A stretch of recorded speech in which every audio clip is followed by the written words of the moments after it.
అమ్మ, బైబిల్లో నెఫీలీలు ఎవరు? వాళ్ళు రాక్షసులా, దేవదూతలా, లేదా అసాధారణమైన మనుషులా? నాన్న, చాలా మంది వాళ్ళ గురించి ఎన్నో విషయాలు చెప్తారు, కానీ అసలు బైబిల్ ఏం చెప్తుందో తెలుసా? నెఫీలీలు అనే పేరు బైబిల్లో ఎక్కడ కనిపిస్తుంది? మొదట ఆదికాండము 6వ అధ్యాయము 1 నుండి 4 వచనాల్లో కనిపిస్తుంది. అక్కడ ఇలా ఉంది: ఆ రోజుల్లో నెఫీలీలు భూమి మీద ఉన్నారని, వారు ప్రాచీన కాలపు బలవంతులు, ప్రసిద్ధులని చెప్పబడింది. అయితే వాళ్ళు ఎవరు? బైబిల్ స్పష్టంగా చెప్పిందా? ఇక్కడే అసలు విషయం ఉంది నాన్న. బైబిల్ నెఫీలీలు ఎవరో పూర్తిగా నిర్ధారించి చెప్పలేదు. అందుకే దీనిపై క్రైస్తవుల్లో వేరు అభిప్రాయాలు కూడా ఉన్నాయి. మొదటి అభిప్రాయం ఏంటి? కొంతమంది దేవుని కుమారులు అంటే దేవదూతలు అని అర్థం చేసుకుంటారు. వారి ప్రకారం దేవదూతలు మరియు మనుష్య స్త్రీల గురించి ఆదికాండము 6వ అధ్యాయంలో చెప్పబడిన సంఘటనతో నెఫీలీలకు సంబంధం ఉందని భావిస్తారు. అంటే నెఫీలీలు దేవదూతల పిల్లలేనా? అది ఒక వ్యాఖ్యానం మాత్రమే. బైబిల్ నేరుగా నెఫీలీలు దేవదూతల పిల్లలు అని చెప్పలేదు. మరి ఇంకో అభిప్రాయం? మరికొందరు దేవుని కుమారులు అంటే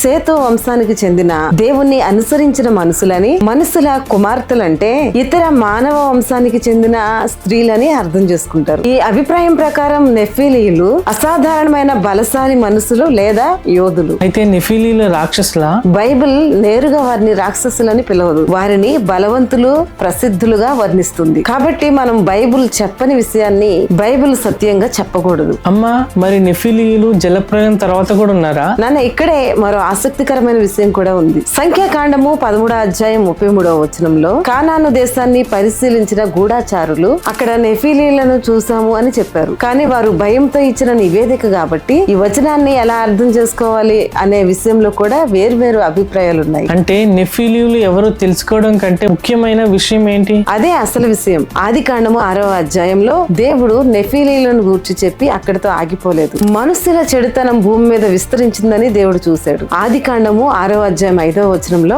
మనుషుల హృదయం పాపంతో నిండిపోయింది. అందుకే జలప్రలయం వచ్చిందా?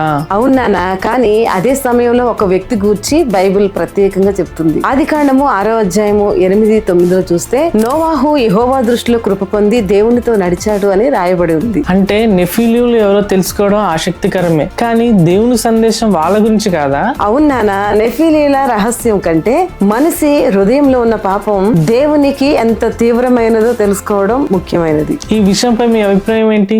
నెఫీలీలు ఎవరో మీరేమనుకుంటున్నారు? కామెంట్లో తెలియజేయండి.